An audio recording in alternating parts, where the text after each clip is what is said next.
The gooseberry or zedberry, with scientific names Ribes uva-crispa, is a species of Ribes. It is native to Europe, northwestern Africa, West, South and Southeast Asia. Gooseberry bushes produce an edible fruit and are grown on both a commercial and domestic basis. The species is also sparingly naturalized in scattered locations in North America. Although usually placed as a subgenus within Ribes, a few taxonomists treat Ggʊzbəri as a separate genus, although hybrids between gooseberry and blackcurrant are possible. The subgenus Ggʊzbəri differs somewhat from currants, chiefly in the spiny stems, and in that the flowers grow 1 to 3 together on short stems, not in racemes. It is one of several similar species in the subgenus Ggʊzbəri. For the other related species, see the genus page Ribes.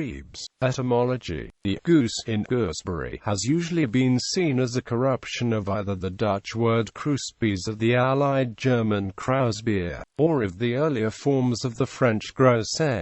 Alternatively, the word has been connected to the Middle High German Krus, in Latin as Ggʊzbəri. However, the Oxford English Dictionary takes the obvious derivation from goose and berry as probable because the grounds on which plants and fruits have received names associating them with animals are so often inexplicable that the inappropriateness in the meaning does not necessarily give good grounds for believing that the word is an etymological corruption. Quote, "It is also perhaps worth noting that the French for gooseberry is groseilles mackerel, translated as mackerel berries, due to the use in a sauce for mackerel in Old French cuisine. It is also possible that it might be a corruption of gooseberry, although what connection there may be to goods is no longer known." Gooseberry bush was 19th century slang for pubic hair, and from this comes the saying that babies are born under a gooseberry bush. The specific epithet uva-crispa literally means curved grape.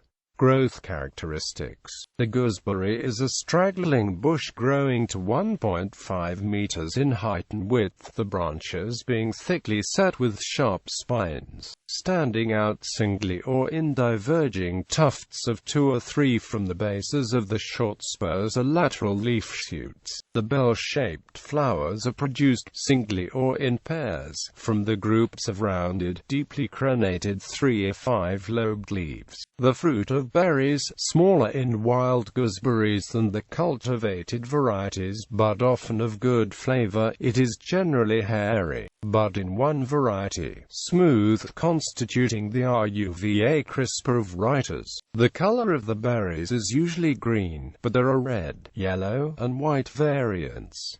Distribution and climate. Gooseberry growing was popular in the 19th century, as described in 1879. The gooseberry is indigenous to many parts of Europe and Western Asia, growing naturally in alpine thickets and rocky woods in the lower country, from France eastward, well into the Himalayas and peninsular India. In Britain, it is often found in copses and hedgerows and about old ruins, but the gooseberry has been cultivated for so long that it is difficult to distinguish wild bushes from feral ones, or to determine where the gooseberry fits into the native flora of the island. Common as it is now on some of the lower slopes of the Alps of Piedmont and Savoy, it is uncertain whether the Romans were acquainted with the gooseberry, though it may possibly be alluded to in a vague passage of Pliny the Elder's Natural History. The hot summers of Italy, in ancient times as at present, would be unfavorable to its cultivation. Although gooseberries are now abundant in Germany and France, it does not appear to have been much grown there in the Middle Ages, though the wild fruit was held in some esteem medicinally for the cooling properties of its acid juice in fevers, while the Old English name, berry, still surviving in some provincial dialects, indicates that it was similarly valued in Britain, where it was planted in gardens at a comparatively early period. William John Turner describes the gooseberry in his Herbal, written about the middle of the 16th century, and a few years later it is mentioned in one of Thomas Duss's quaint rhymes as an ordinary object of garden culture. Improved varieties were probably first raised by the skillful gardeners of Holland, whose name for the fruit, ๊ɡʊzbəri, may have been corrupted into the present English vernacular word.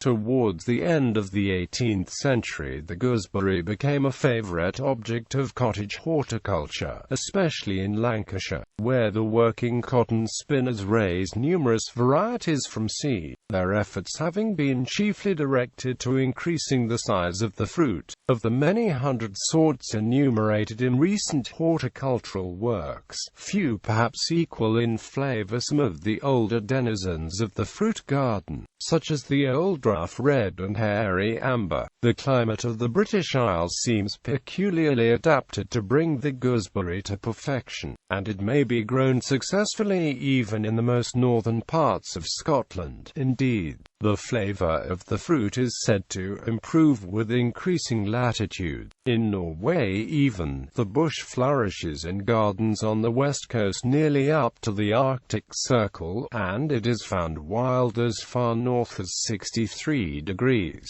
The dry summers of the French and German plains are less suited to it, though it is grown in some hilly districts with tolerable success. The gooseberry in the south of England will grow well in cool situations and may sometimes be seen in gardens near London flourishing under the partial shade of apple trees, but in the north it needs full exposure to the sun to bring the fruit to perfection. It will succeed in almost any soil but prefers a rich loam black alluvium, and, though naturally a plant of rather dry places, will do well in moist land, if drained. Cultivation. One method of propagating gooseberries is by cuttings rather than raising from seed. Cuttings planted in the autumn will take root quickly and can begin to bear fruit within a few years.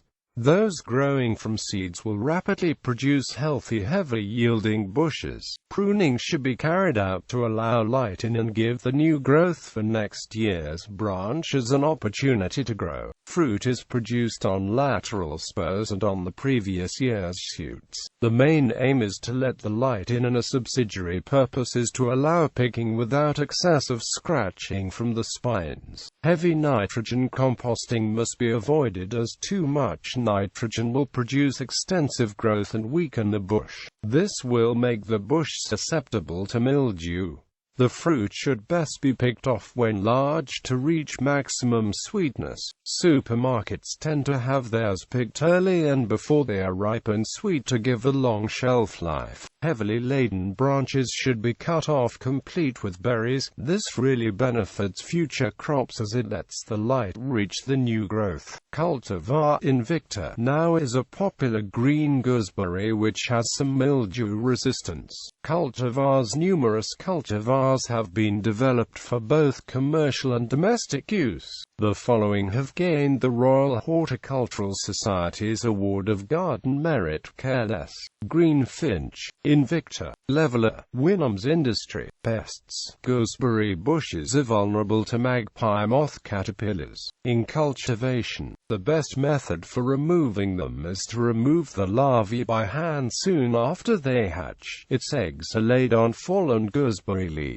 Other potential threats are moth and gooseberry sawfly. Nematodes rubesi grubs will bury themselves in the ground to pupate. On hatching into adult form, they lay their eggs, which soon hatch into larvae, on the underside of gooseberry leaves. Insecticides used in the 19th century against these included tar water, weak solutions of carbolic acid, and powdered hellebore, which worked against magpie moths and moths as well as gooseberry sawflies. A 2008 study concluded that a solution of magnesium sulfate applied to a bush's leaves has a good residual action on the eggs and larvae of gooseberry sawfly, and also appears to deter egg-laying female sawflies. Careful removal of fallen leaves and tilling of the ground around the plant will also destroy most eggs and chrysalises of these insects. Like most rebes, the gooseberry is an alternate host for white pine blister rust, which can cause serious damage to American white pines. Gooseberry cultivation is thus illegal in some areas of the U.S. and quarantines are in place to help control this disease. Maine law prohibits the planting and cultivation of currants and gooseberries in most of southern Maine, and prohibits the planting and cultivation of European black currants and the hybrids anywhere within the state. Nutrition. In a 100-gram serving, gooseberries provide 44 calories and are an excellent source of vitamin C. No other nutrients are in significant content. Gooseberries are 88% water, 10% carbohydrates, and less than 1% each of protein and fat. Culinary uses. Gooseberries are edible and can be eaten as is, or used as an ingredient in desserts, such as pies, fools and crumbles. Early pickings are generally sour and more appropriate for culinary use. They are also used to flavor beverages such as sodas, flavored waters, or milk, and can be made into fruit wines and teas. Gooseberries can be preserved in the form of jams, dried fruit, or as the primary or a secondary ingredient in pickling, or stored in sugar syrup.